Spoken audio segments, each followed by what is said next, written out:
133 hakkında konuşabilir miyim? Teşekkür ediyorum. Şerefsiz insan, gerçekten ben o kadar o kadar sinirliyim ki bu adama. Yani başlıyoruz. Başta gittin öldürdün Yumi'yi, üstüne şey yaparak çok kızı dışarıya attın, öldürdün onu. Bunu da kullanabiliyorum bilmiyorum ama sonra gittin 120'yi şey yaptın, götürdün diyeyim, hani o kelime yerine götürdün onu. Yani hiçbir yere yararın yok, anladın mı? Sonrasında da böyle şey yapıyor, havalara giriyor, çocuğu bana ver falan diye. Ya sen ne yapacaksın o çocuğu? Ne yapacaksın o çocuğu? Yani sen o çocuğun üstünde bir hakkın var mı? Tabii bir şey diyeceğim ama yani o çocuğun hakkında, o çocuğun üstünde bir hakkın var mı? Dedim bak şeyin yanına geçti. Yuhu'nun yanına geçti. Dedim ki akıllandı. Hani tamam bir şeyler dönüyor geri dedim. Ondan sonra tekrar böyle kafayı yedi. Birazcık şeye benzetmişler bu arada. Birinci sezonda hatırlıyorsun, son ikiye kalan bir tane daha adam vardı. Zekiydi. 333 de zeki bu arada. 133 dedim başta ben. Neyse. 333 de bayağı zeki bir çocuk. Ama kendini insanlara yedirmiş. Sonrasında buraya gelmiş. Sonra maalesef ki hamile bıraktığı kız da onun borçlarını ödemek için tabii ki de o kız da dolandırdı ya. Onun yüzünden oraya girdi. Yani her şey bu çocuğun başının altından çıkıyor. Anladınız mı? Her şey yani. Ya bu kadar sinirlendiğim, bu kadar şey yaptığım bir oyuncu olamaz. Bu arada gerçekten hepsi o kadar güzel oynuyor ki bu kadar içlemişim ve bunun hakkında konuşuyoruz. Ya muhteşem bir adam Sivan. Ben çok seviyorum Sivan'ı. Yani öncesinde de tanıyordum. Squid Game öncesinde de. Neyse bunu konuşmayacağız. Squid Game yorumluyoruz arkadaşlar. Sezon 3 böyle bir açılış yapayım dedim. Çünkü 333'e çok sinirliyim. Yani çok sinirliyim. Yani gerçekten şerefsiz insan görün arkadaşlar. Neyse 333'ü yorumladık sayın. Tamam mı? Ben böyle yorumlayacağım insanları unutmayayım diye deftere yazdım. Hepsinin üstünden geçeceğiz tek tek. Yani Squid Game bence muhteşem bir şovdu. Yani 3 sezonla. 3. sezonu kimse sevmemiş ama bence 2. ve 3. sezon, çünkü aynı karakterler vardı. Karakter yoğunluğu ve bence hikaye sürme bakımından çok güzeldi. Her karakterin arkasında bir hikaye var ve bence çoğu da hikayesini tamamlayıp bir şekilde gittiler yani. O yüzden benim içim rahat son sezon hakkında. Sadece böyle irite oldum. Tabii ki de her şey mükemmel olamaz. İrite olduğum bazı durumlar var, onları konuşalım. 333 hakkında konuştuk. Ve şimdi de polisler hakkında konuşalım. Oradaki yani adayı bulma hengamesi içinde olan insanları konuşacağız, tamam mı? Baştan beri, birinci sezondan beri bir tane karakterimiz var. Bu karakter bize bir şeyler vermeye çalıştı. Yani birinci sezondan beri. Allah'ım, yani hiçbir şey vermeden bir de gitti, tamam çocuk, yani burada çocuğu kim eline geçirse o babayı bir kenara bırakıyorum. Onu bir kenara atın. Ona hiç hayır gelmez. O çocuğu kim alsa aslında iyi olan tarafta hepsi o çocuğa bakardı yani. Öyle insanlardı. O yüzden çocuğu aldın, tabii ki de bakacaksın. Bir de üstüne paranı da aldın. Okey. Ama hiçbir şey vermedin bize yani. Hiçbir şey vermedi. O yakışıklı yüzünden başka bize bir şey vermedi o adam yani. Çok sinirliyim. Çok sinirliyim. Bize hiçbir şey vermedi. Onun son sezonda yanına giren bir adam o kaptanı şey yapmak için bir şeyler yapmaya çalıştı. Ama bizimki hiçbir şey yapmadı yani. Çok sinirliyim o adama. Bir sezondan beri bize bir şey verecek ama hiçbir şey yapmayan o karakter gerçekten. Geçiyorum, polise çok sinirliyim. Birazcık gardı konuşalım. Yani 11 numara.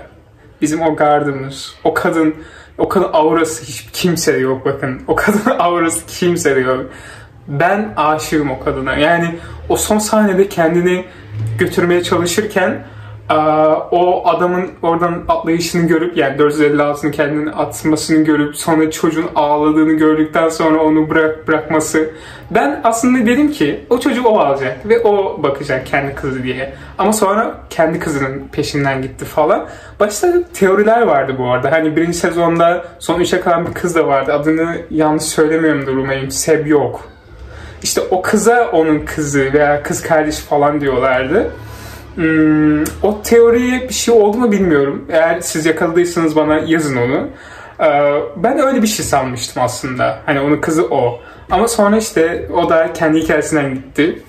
Yani tam böyle hikayesini tamamlamış birisi gerçekten. Ya sahneleri mükemmeldi. Yani muhteşem bir kadın. Gerçekten de öyle. Yani o şeyde de öyleydi, dizide de öyle. Muhteşem bir kadın. Bayılıyorum. Hikayesi tamamlayıp gitti. Benim içim rahat 11 hakkında. 120'ye geçiyoruz. Allah'ım. Allah'ım. Bu karakter, böyle fotoğraflarımı buraya koyacağım. Yani böyle ağladım. Yani başka biri olsa o kapıyı bulduktan sonra oradan girer. Ama o ne yaptı? Tabii ki de onları geride bırakamazdı. Geriye döndü. Ama o Sivan, o 333 var ya, o 333. Hiçbir halde göremiyoruz. Çok sinirliyim ya. O kadar sinirliyim ki adama. Ya deli olacağım ya bu adam yüzünden. Gerçekten. Yoonmi ile birlikte yani benzer bir şekilde öyle. İkisi de kapı arasında gitti. Yani Yoonmi ile birlikte. Çok yani o adam gerçekte böyle bir fotoğraf yayınladı Instagram'da. Hikayelerinde bir fotoğraf yayınladı. Kadın cinselliğiyle alakalı ve kadınları şey yapan bir şeyle alakalı. Sonra herkes birden tepki göstermeye başladı ve birden sildi ama tabii ki de herkes yakaladı onu. Sonra sildi. Ama yakalayanlar dedi ki bu ne? Yani özür diledi çok fazla. Hani arkadaşlarının o fotoğrafları attığını, o da yanlışlıkla attığını falan söyledi ama kimse bilemez. Yani izliyoruz, bize çok güzel şeyler izletiyorlar ama gerçekten o oyuncuların nasıl insanlar olduğunu hiçbirimiz bilemeyiz. Belki de gerçekten yanlışlıkla attı. Ama oyuncuya geçecek olursa o çocuğu eliyle aldı ve onu son kez sevdi ya. Böyle zaten oraya girme olası şeyi de bu cinsiyet değiştirme prosesini ilerletmek ve başka bir yere taşınmaktı. Ve sonra ailesini kurmaktı. Allah'ım son kez o çocuğu eline aldı, sevdi ve biraz da olsa o hissi tattı. Ama şey gördüm bir tane video, işte nefret ettiği bedenin içinde gitti. Çok ağlayacağım gerçekten. Ya çok güzeldi. Ya çok güzel bir show. Ben çok razıyım Squid Game'den gerçekten. Sonra 222'ye geçelim. Yuri. Ben şeyde de Squid Game'den önce de tanıyordum Yuri'yi. Çok başarılı bir sanatçı gerçekten. 222 o gitme sahnesi. Allah'ım yine Sivan'a geliyorum. Bakın 333'e tekrar geliyorum. Yine onu şey yapıyormuş gibi, önemsiyormuş gibi geliyor, bir de yürüyebilecek misin? Sonra lafı yapıştırdı. Dedi ki sen taşıyabilecek misin beni? Hiçbir şey demeden arkası dönüp gitti. Birileri de yazmış ki 120 olsa onu taşırdı. O kadar haklı ki. O kadar haklı ki. O kadın var. O kadın gerçekten. O kadar haklı ki. Neyse 222'nin çocuğu yaşadı onun yerine. Biraz da olsa seviniyorum aslında. Ama o çocuğu da oyuncu yapmaları dünyanın en saçma olayıydı bu arada. Yani bu kadar cani olamazsınız. O çocuğu yani oyuncu bu kadar cani olamazsınız ya gerçekten. Yani 222'ye diyeceklerim böyleydi. Çok güzel ilerledi ve sonunda o da aslında şey yazmışlar birisi. Gerçekten doğru kişiyi veya o Gihun'un ona bakacağını, onu mutlu edeceğini bilerek gitti. Çok güzel, çok güzel. Her şey çok güzel gerçekten. Şimdi çocuk ve anneye geçiyor. 007 ve 149'a. Allah'ım bu gerçekten K-drama değil, K-travma gerçekten. Ben travmalar yaşatarak. 007 ben ikincisini çok sevdim. Yani en sevdiğim karakterlerin bir tanesi. Çünkü o tatlı, o şey hali benim çok hoşuma gidiyordu. Annesiyle olan iletişim de çok hoşuma gidiyordu. Ama maalesef çocuk hani içine kapanık, bir şeyleri beceremeyen bir çocuk. Son anda kimseyi şey yapamayınca o kızı ölmek istedi. Bence ölmek istese de asla yapamayacaktı bence diye düşünüyorum ben. Ama sonra annesi yani çocuğuna şey yaptı. Yani çok kötüydü ya. Ve annesinin gözü önünde çocuğu ölümler ya. Gerçekten. Anam çok kötü tüylerim diken diken oluyor. Ya onun da vefatı çok kötüydü gerçekten. Sonra 149'a geçelim. O kadın, o ana yüreği. Yani dayanamadı kadın artık. Gerçekten dayanamadı kadın. Yani çocuğunun borçlarını kapatmak için girdi oraya. Sonra baktı ki çocuğu yine orada. Çocuk orada falan. Sonra ne yapacağız dedi falan. Sonra çocuğun onun yüzünden, aslında onun yüzünden mi bir seçim yapmak zorundaydı aslında. Ama çocuğu ve annesini şey yapamazdı kesinlikle. Çok yerinde bir karar verdi. Sonrasında o gidiş sahnesi. Ya niye bu kadar her şey kötü? Niye her şey kötü? 249'a geçiyoruz. O çocuğu hastanede olan adam. 249. İlk önce bir 120 ile şifrediler o adamı. Sonra gittiler Guard'la şifrediler. 011 ile. Ben de ilk başta aslında öyle düşündüm. İşte Guard'la birlikte bir yaşam kuracak falan diye. Ama o da çocuğunu kurtardı. Mutlu bir şekilde hayatına devam ediyor. Guard sayesinde, yani yatsın kalksın ona dua etsin gerçekten o kıza. Onun sayesinde mutlu bir çocuğuyla hayat yaşayacak. Çok tatlılardı gerçekten. Çocuğu da çok tatlıydı. O sahneleri de çok tatlıydı. Sonra 456'ya geçiyoruz ve o adam, ya 456'ya hala onun yüzünden diğer insanlar vefat etti falan diyorlar. Bir yerde haklılar aslında ama bir yerde seçim yapması gerekiyordu. Yani ben onun yerinde olsaydım ben de aslında isyan çıkarırdım. Yani diğer insanların vefat ettiği en yakın arkadaşım yanımda. Onun şeyini göze alamam, onun riskini göze alamam. Diğer insanlar var, çocuk var, annesi var. İşte çocukla anne ve 007 ile 149 var. Ya bu insanların ölümünü göze alamam. Tabii ki de isyan çıkartacaktım. Ama diğer çocuğun şarjör getirmemesi bir şey değiştirir miydi? Getirseydi eğer bir şey değişir miydi? Bence bazı şeyler değişebilirdi açıkçası. Yani tabii ki de bunu bilemeyiz. Bilemeyeceğiz artık ama bazı şeylerin değişeceğine eminim gerçekten.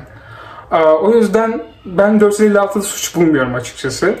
O şarjörü getirmeyen çocuğa biraz suç atmak istiyorum ben. Zaten o da gitti yani sonrasında. Bence doğru bir karar verdi. 456'nın o son sahnesi, o çocuğu öptüğü yerde ben ağladım. Yani o çocuğu öptüğü yerde var ya, gür gittim. Gerçekten çok dokunaklıydı. Herkese ağlattı. O VIP'ler bile ağladı.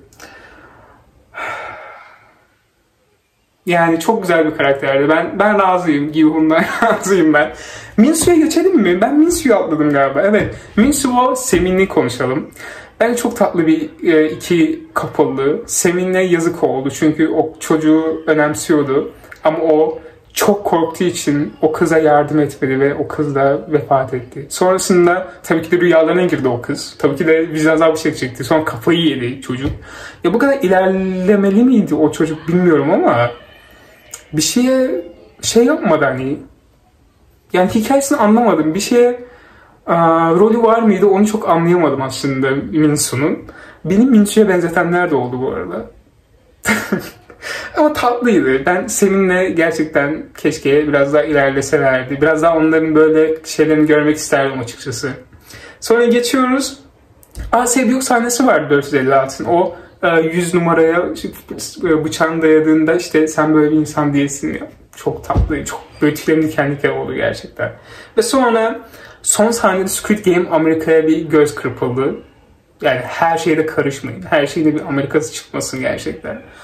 Yani çok fanıyım. Merak edip izlerim. Yani Amerikalıların şeyi nasıl olacak bilmiyorum ama yani ilerletmesinler açıkçası. Tamam farklı bir şey olarak izleyebiliriz ama illaki Kore versiyonuyla karşılaşacağız. Yani karşılaştıracağız.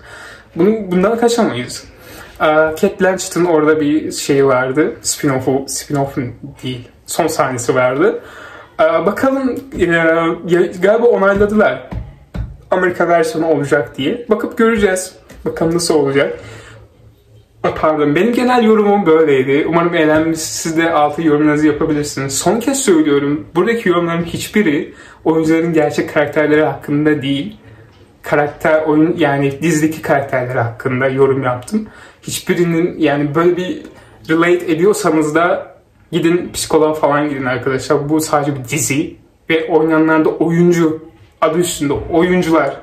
Yani karakterlerini asla yansıtmıyor yani gerçek hayatta. O yüzden buna göre lütfen doğru düşünün. Aklınızı başınıza alın. Teşekkür ederim.